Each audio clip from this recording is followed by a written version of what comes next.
चलिए स्टार्ट करते हैं आज का सेशन।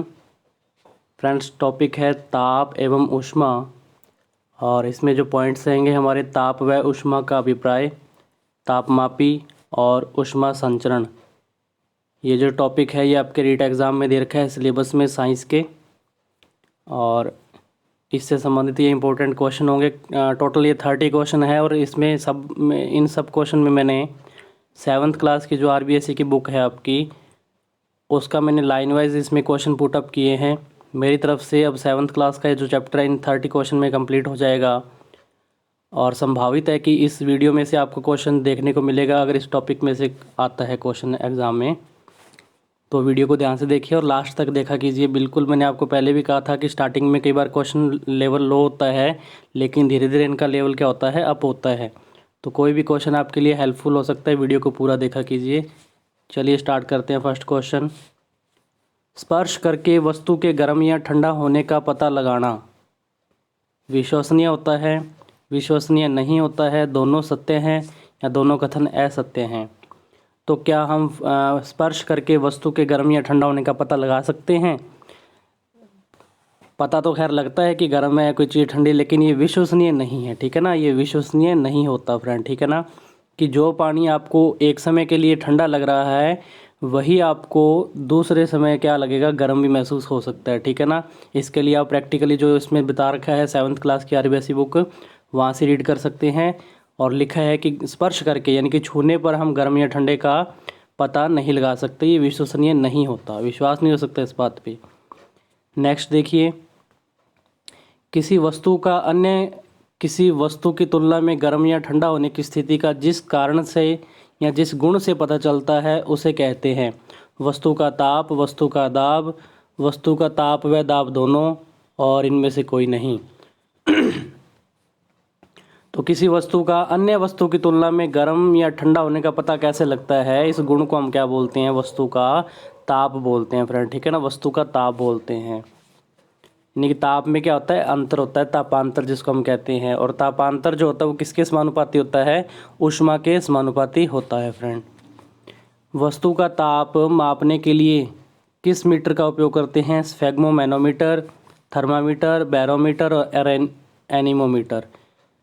तो वस्तु का ताप मापने के लिए फ्रेंड हम किसका यूज़ में लेते हैं, थर्मामीटर यूज़ में लेते हैं, ठीक है ना। बैरोमीटर तो हमने पहली वाली वीडियो में देखा था, दाब वगैरह को मेज़र करने के लिए।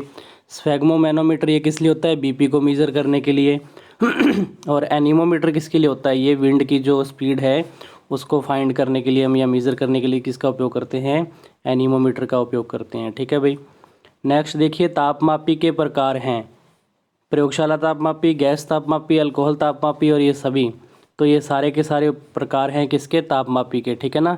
इसके अलावा डिजिटल जो होता है थर्मामीटर वो भी होता है, अधिकतम न्यूनतम तापमापी भी होता है। तो ये तापमापी के प्रकार हैं, इसको हम डिटेल में अगले वाले प्रश्नों में पढ़ेंगे, ठीक है। देखिए नेक्स्ट क्वेश्चन, प्रयोगशाला तापमापी का परास कितना होता है? 10 डिग्री सेंटीग्रेड से 100 डिग्री सेंटीग्रेड, 10 डिग्री सेंटीग्रेड से -100 डिग्री सेंटीग्रेड, -10 डिग्री सेंटीग्रेड से -110 डिग्री सेंटीग्रेड, और लास्ट ऑप्शन है -10 डिग्री सेंटीग्रेड से 110 डिग्री सेंटीग्रेड। तो जो प्रयोगशाला तापमापी होता है इसकी परास या प्रेशर जिसको हम बोलते हैं या रेंज जिसको कहते हैं, ऑप्शन द आपका सही आंसर है। पाठ्यांक लेते समय किन बातों का ध्यान रखना चाहिए? तापमापी का बल्ब बर्तन की तली को स्पर्श न करे, बिल्कुल। तापमापी ऊर्ध्वाधर रहे, ये भी सही है। दृष्टि पारे के तल के समांतर रहे और उपयुक्त सभी। तो ये तीनों ही बातें आपको ध्यान में रखनी होती है जब हम पाठ्यांक लेते हैं, ठीक है ना। मेजरमेंट जब की जाती है तो इन 3 खास बातों का हमें ध्यान रखना होता है। ये आपकी 7th क्लास की लैंग्वेज है क्वेश्चन की और बहुत बढ़िया क्वेश्चन है, सभी ऑप्शन सही हैं। डॉक्टरी तापमापी मानव शरीर का ताप मापता है। डॉक्टरी तापमापी की परास 35 डिग्री सेल्सियस से 42 डिग्री सेल्सियस होती है। डॉक्टरी तापमापी की परास 94 डिग्री फ़ारेनहाइट से 108 डिग्री फ़ारेनहाइट होती है। उपरोक्त सभी कथन सत्य हैं। तो ये तीनों ही बातें बिल्कुल सही हैं डॉक्टरी तापमापी के लिए, ठीक है ना। उपरोक्त सभी कथन क्या हैं, सत्य हैं। डॉक्टरी तापमापी का उपयोग केवल शरीर का ताप मापने के लिए किया जाता है और अपने किसी में यूज़ में इसको नहीं ले सकते फ्रेंड, ठीक है।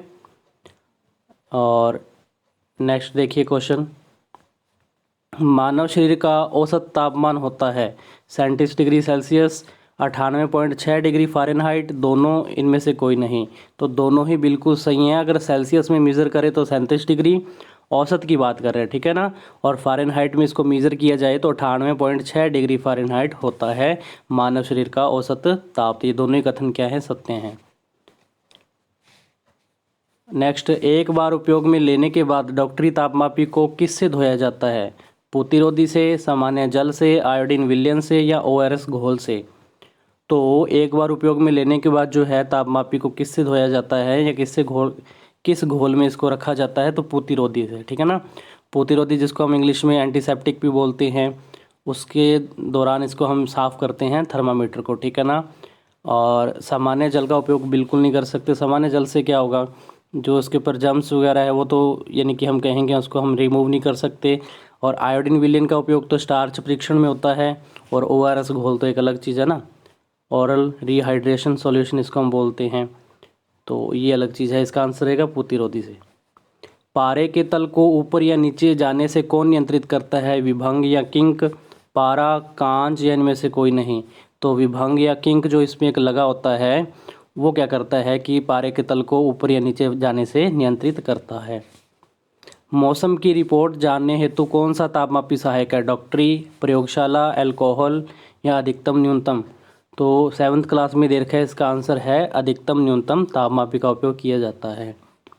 निम्न में से असत्य कथन कौन सा है? ऊष्मा एक प्रकार की ऊर्जा है, बिल्कुल सत्य कथन है।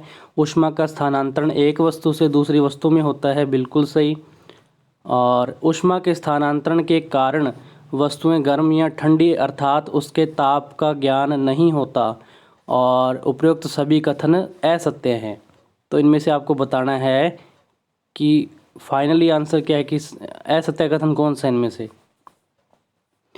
तो ऑप्शन है जो होगा ये असत्य कथन आपका, ठीक है ना। ए और ब ये सही है। कैसे? इन्होंने कहा है कि ऊष्मा के स्थानांतरण के कारण वस्तुएं गर्म है या ठंडी अर्थात इसके ताप का ज्ञान नहीं होता। ये गलत बात है, ताप का ज्ञान होता है। ऊष्मा का स्थानांतरण होता है, ऊष्मा का स्थानांतरण हमेशा अधिक ताप से किधर होता है? निम्न ताप की ओर होता है, ठीक है ना। तो ये कहते हैं इसका ज्ञान नहीं होता, तो ये गलत कथन है। इसका 12th क्वेश्चन का ऑप्शन सही हो जाएगा। नेक्स्ट देखिए, निम्न में से सत्य कथन कौन सा है? अब आपको सत्य कथन बताना है। ऊष्मा का प्रवाह अधिक ताप वाली वस्तु से कम ताप वाली वस्तु की ओर होता है। जो वस्तु ऊष्मा का त्याग करती है उसका ताप कम हो जाता है। ठंडी और गर्म वस्तु में ऊष्मा का आदान प्रदान तब तक रहेगा जब तक दोनों वस्तुओं के ताप समान नहीं हो जाएं। और लास्ट ऑप्शन है उपयुक्त सभी कथन सत्य हैं। तो बहुत ही इंपॉर्टेंट क्वेश्चन है फ्रेंड, एक एक लाइन पे क्वेश्चन बन सकता है। ये तीनों ही ऑप्शन बहुत ही इंपॉर्टेंट हैं। लैंग्वेज बहुत अच्छी है इनकी, इनको दोबारा रीड करेंगे तो इसका जो आपका राइट आंसर होगा वो होगा उपयुक्त सभी कथन सत्य हैं फ्रेंड, ठीक है। नेक्स्ट देखिए, ऊष्मा संचरण की कौन सी विधि नहीं है? हम जानते हैं ऊष्मा संचरण की विधियां होती हैं, लेकिन 4 ऑप्शन में से आपको बताना है कि कौन सी विधि नहीं है। चालन, संवहन, विकिरण या तापन? बताइए इसका आंसर क्या होगा। तो इसका जो आपका आंसर है तापन, ये ऊष्मा संचरण की विधि में नहीं आता। 3 विधियां होती हैं ऊष्मा संचरण की। तो ये थे फ्रेंड्स इस वीडियो के इम्पोर्टेंट क्वेश्चन आपके, हमने इसमें डिस्कस किए हैं टोटल 14 क्वेश्चन, और जल्द ही मैं इसका सेकंड पार्ट अभी थोड़ी टाइम में अपलोड कर देता हूँ। ये पार्ट फर्स्ट था। ताप और ऊष्मा हमारा टॉपिक है, इंपॉर्टेंट क्वेश्चन आपके रीट एग्ज़ाम के लिए। टेलीग्राम लिंक आपको ज्वाइन करना चाहिए ताकि मैं वहाँ पे भी क्या है क्विज़ के तौर पर क्वेश्चन डालता रहता हूँ, ठीक है। और अपना मूल्यांकन ज़रूर कीजिए, क्योंकि रीडिंग तो अब बहुत हो चुकी है, थ्योरी हमने बहुत बार पढ़ ली होगी, लेकिन मूल्यांकन हमेशा क्वेश्चन या सीरीज़ टेस्ट सीरीज़ लगा के ही होता है। बिल्कुल ऑथेंटिक क्वेश्चन है, RBSE बुक से रिलेटेड है। और अगर किसी क्वेश्चन में डाउट होता तो मैं आपको बार बार कहता हूँ कि कमेंट ज़रूर कीजिए ताकि वो डाउट हमारा क्लियर हो सके, ठीक है। चलिए मिलते हैं नेक्स्ट वीडियो में इस टॉपिक को आगे बढ़ाते हुए, तब तक के लिए धन्यवाद।